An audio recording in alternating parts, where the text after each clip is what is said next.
Assalamualaikum warahmatullahi wabarakatuh. Selamat datang kembali di channel YouTube saya. Kali ini kita akan membahas statistika bagian yang keempat yang berisikan ukuran penyebaran. Jadi di sini yang akan kita bahas adalah simpangan rata-rata, kemudian ragam atau varians, dan yang terakhir adalah simpangan baku. Jadi tonton videonya sampai selesai karena kita juga akan membahas soal-soal yang kompeten, yaitu soal SBMPTN dan UTBK. Jadi kita tonton videonya sampai selesai. Jangan lupa like dan subscribe-nya. Silakan tuliskan komentar di kolom bawah dengan sopan dan santun. Kita mulai ya. Jadi yang pertama kita bahas dulu tentang simpangan rata-rata. Jadi kalau ada yang bertanya, apa sih simpangan rata-rata? Nah, ini kita berikan konsep yang mudah karena sebagian pembelajaran matematika ukuran penyebaran ini sedikit diabaikan. Jadi saya berikan konsep yang mudah sehingga kalian mudah memahaminya. Yang pertama, apa itu simpangan rata-rata? Simpangan rata-rata itu adalah bagaimana nilai-nilainya ini menyimpang dari rata-ratanya. Kita misalkan ada data 2, 4, 6, dan 8. Kalau kita hitung di sini rata-ratanya pasti 5 ya. Jadi yang dikatakan simpangan rata-rata sejauh mana nilai-nilainya ini menyimpang. Misalnya 4 ke 5 menyimpang 1, 2 ke 5 menyimpang 3, 6 ke 5 menyimpang 1, dan 8 ke 5 menyimpang 3. Jadi kita rata-ratakan sehingga di dalam matematika menyimpang itu adalah selisihnya. Karena selisih tak boleh negatif, maka kita gunakan harga mutlak, kemudian kita tambahkan semuanya, dan kita rata-ratakan. Itulah pemaknaan dari simpangan rata-rata. Jadi kalau ada pertanyaan bagaimana kalau datanya homogen atau sama semua, misalnya ini semua nilainya adalah 5, maka untuk menentukan simpangan rata-ratanya tidak perlu, karena selisihnya kan tidak ada, atau tidak ada yang menyimpang. Maka simpangan rata-rata pasti hasilnya sama dengan 0. Itulah prinsip dari simpangan rata-rata. Nah, kemudian kita bahas bagaimana menghitung simpangan rata-rata. Kita misalkan ada data 2, 3, 4, 5, dan 6. Jadi cara menghitung simpangan rata-ratanya, yang pertama kita lihat dulu rumusnya. Simpangan rata-rata adalah sigma dari xi dikurang x bar, baru kita bagi dengan n, yang artinya setiap nilai kita kurangkan dengan rata-rata dimutlakkan, baru kita bagi dengan banyak datanya. Jadi yang perlu dicari di sini yang pertama pasti rata-ratanya. Jadi rata-ratanya kita hitung dulu, mulai dari 2 tambah 3 tambah 4 tambah 5 tambah 6, kita bagi dengan 5, maka hasilnya adalah 20 dibagi 5, jadi jawabannya 4 untuk rata-ratanya.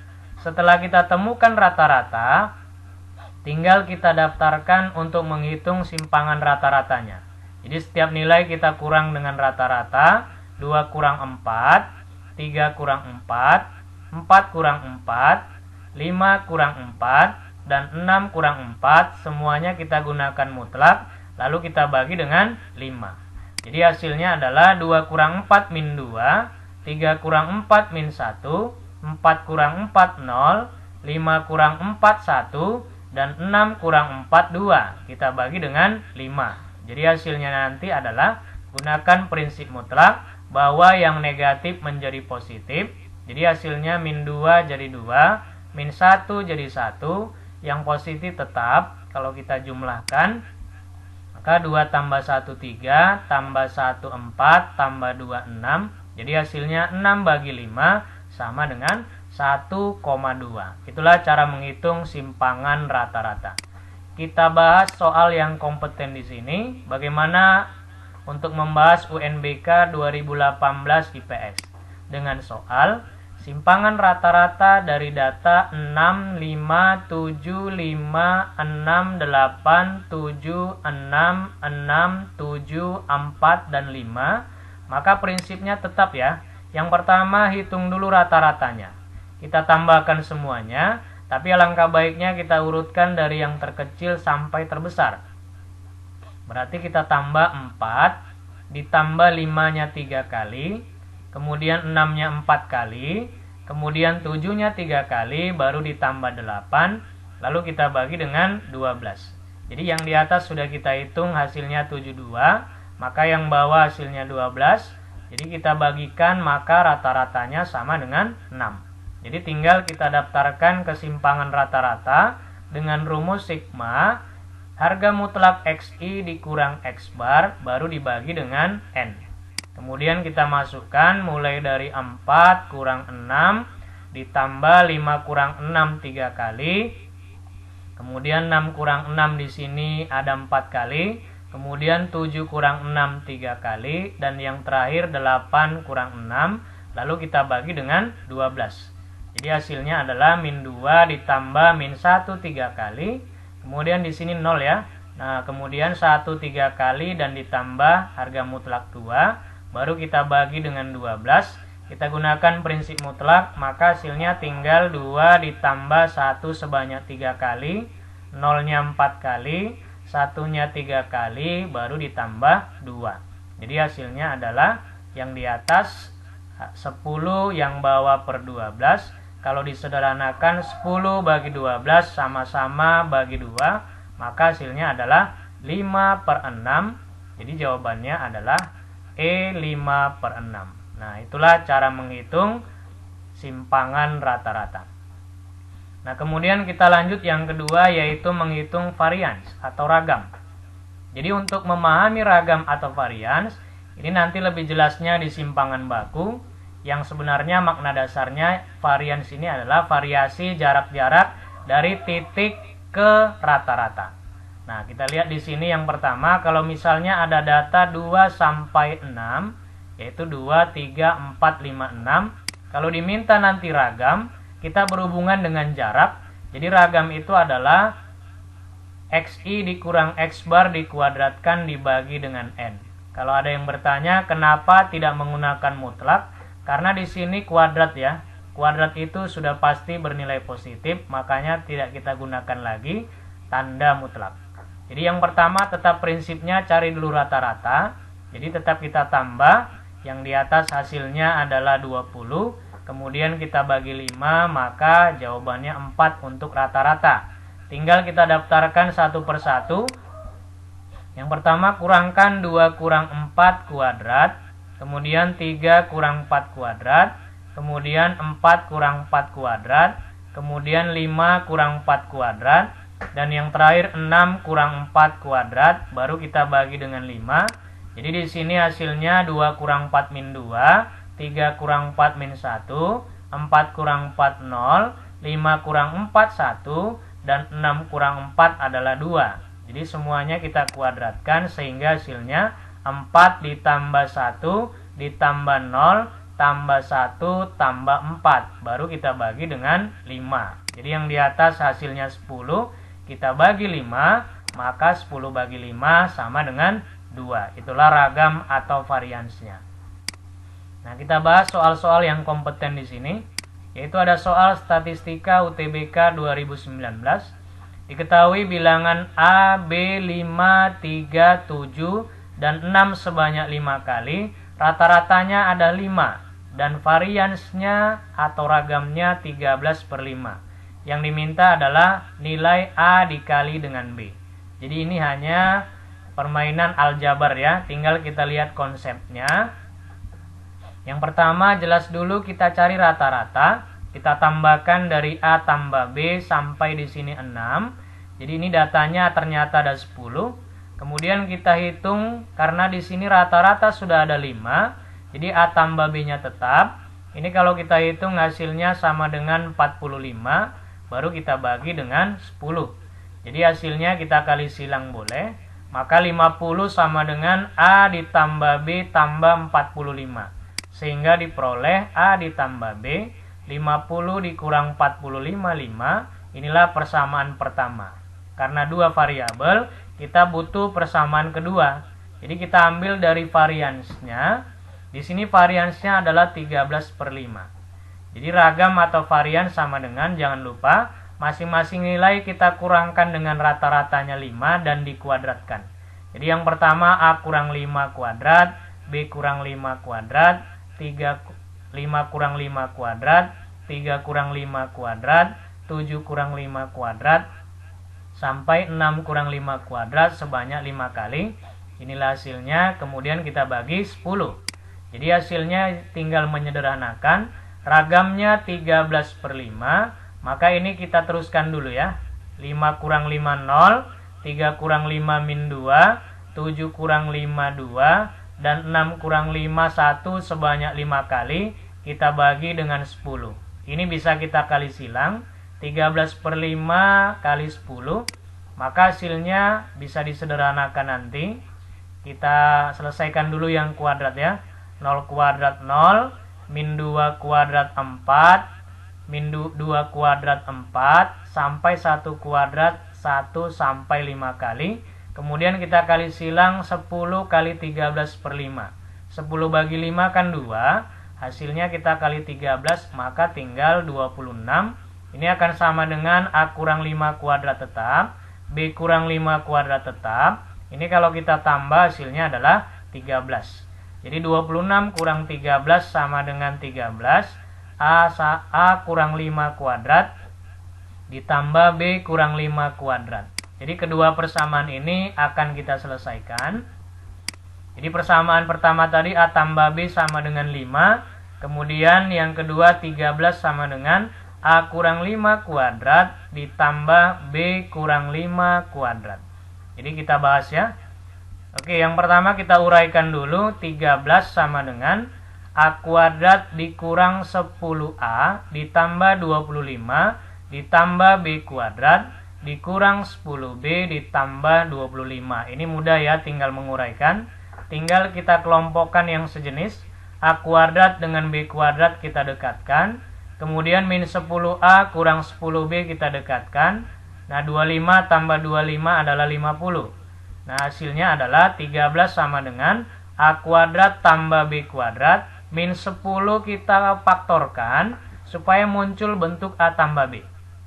Nah, ini ya, min 10 keluarkan. Ini A, ini kan tinggal B karena minnya sudah dikeluarkan.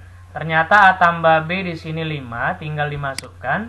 Jadi 13 sama dengan A kuadrat tambah B kuadrat kurang 10 kali 5 ditambah 50. Ini ternyata min 50 tambah 50 bisa habis.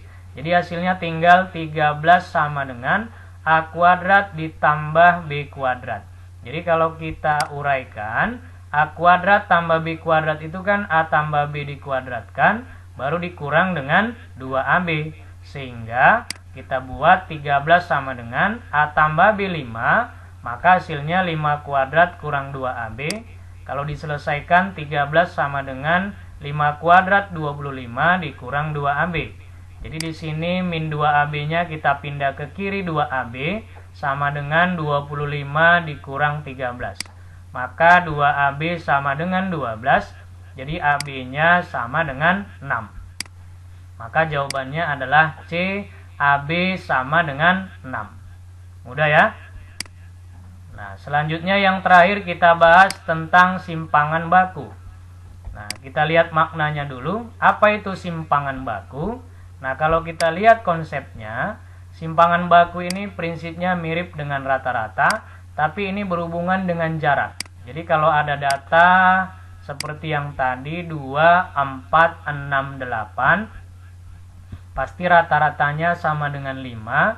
Jadi kalau dikatakan simpangan baku adalah sejauh mana jarak dari titik-titik ini terhadap rata-rata. Jadi di sini jarak yang dituntut ya. Sedangkan di matematik jarak itu adalah menggunakan rumus akar X1 kurang X2 kuadrat. Jadi itulah alasannya kenapa simpangan baku menggunakan rumus akar dan selisihnya dikuadratkan. Nah, kemudian jika ada pertanyaan bagaimana kalau datanya sama atau homogen? Jadi kalau datanya sama, otomatis selisihnya kan juga pasti tidak ada atau jaraknya tidak ada, maka simpangan bakunya bernilai 0.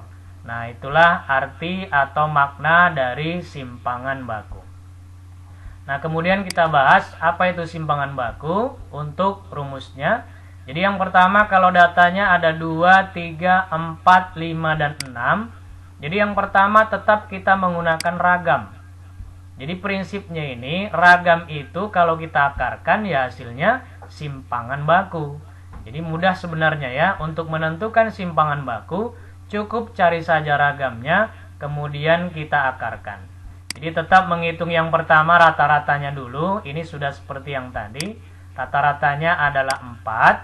Nah, kemudian cara memasukkannya di sini cukup langsung daftarkan 2 kurang 4 kuadrat, kemudian 3 kurang 4 kuadrat, dan seterusnya sampai 6 kurang 4 kuadrat bagi 5.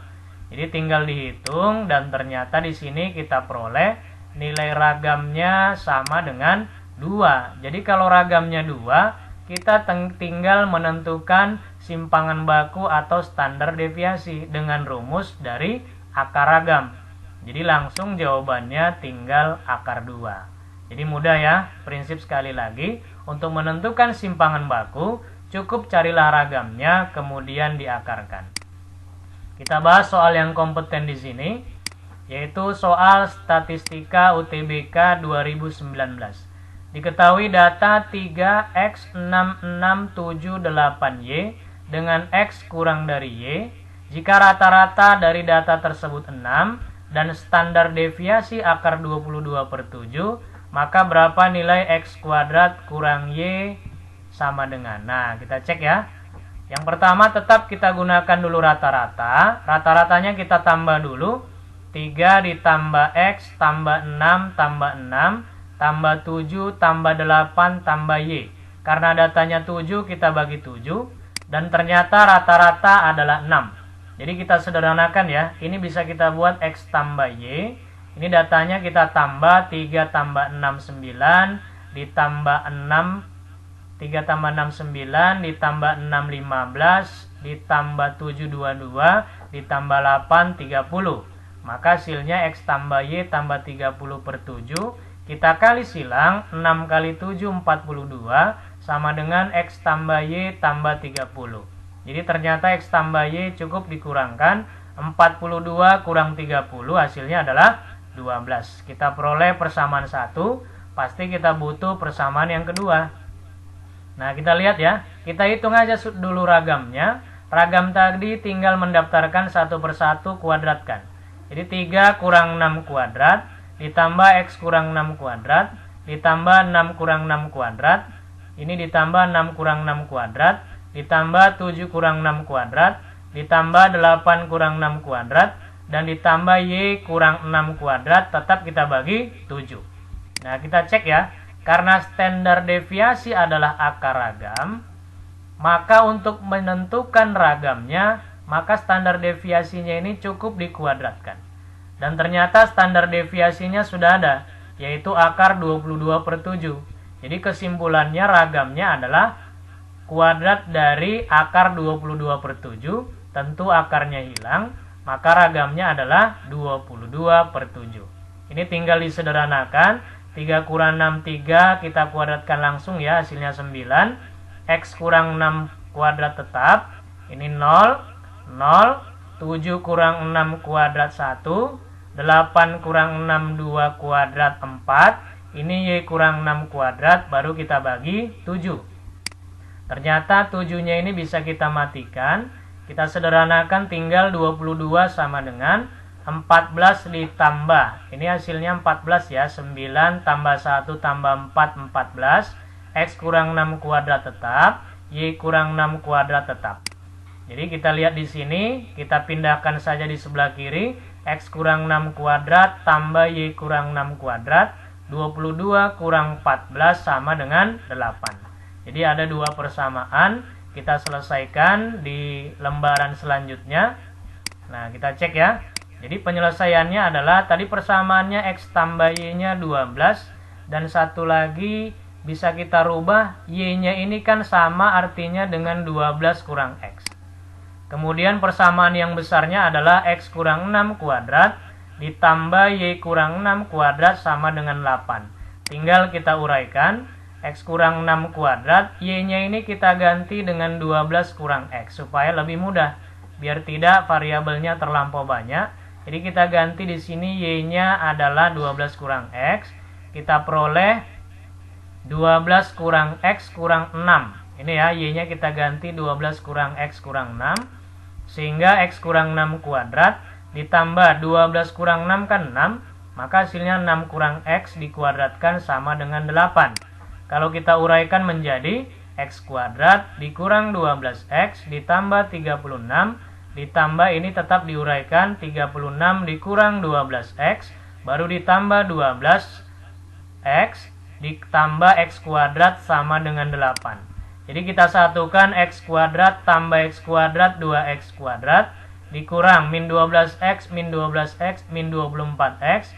Kemudian ditambah 72 sama dengan 8. Tinggal kita rapikan 2X kuadrat dikurang 24X. 72 kurang 8 64. Kiri kanan kita bagi 2, maka hasilnya 2X kuadrat tinggal X kuadrat, 24 tinggal 12, 64 tinggal 32. Muncul persamaan kuadrat, tinggal kita faktorkan. Maka kita tentukan bilangan jika dijumlah min 12 dan hasil kalinya 32. Jadi hasilnya min 4 dan min 8. Jadi kita peroleh X-nya yang pertama 4, yang kedua adalah 8. Nah, dari X 4 dan 8 tinggal kita masukkan Y-nya. Karena Y-nya 12 kurang X, maka kalau X-nya 4 otomatis 12 kurang 4. Nah, nanti kalau X-nya 8 tinggal 12 kurang 8. Jadi yang pertama, kenapa di sini yang kita pilih X-nya 4 dan Y-nya 12? Karena syaratnya X lebih kecil dari Y. Jadi yang dipilih X-nya 4, Y-nya 12, bukan yang X8, Y-nya 4. Jadi benar ya? Maka langsung kita tentukan X-nya 4, Y 12, tinggal kita masukkan. Maka di sini hasilnya adalah 4 kuadrat dikurang dengan 8. Ini maaf ya.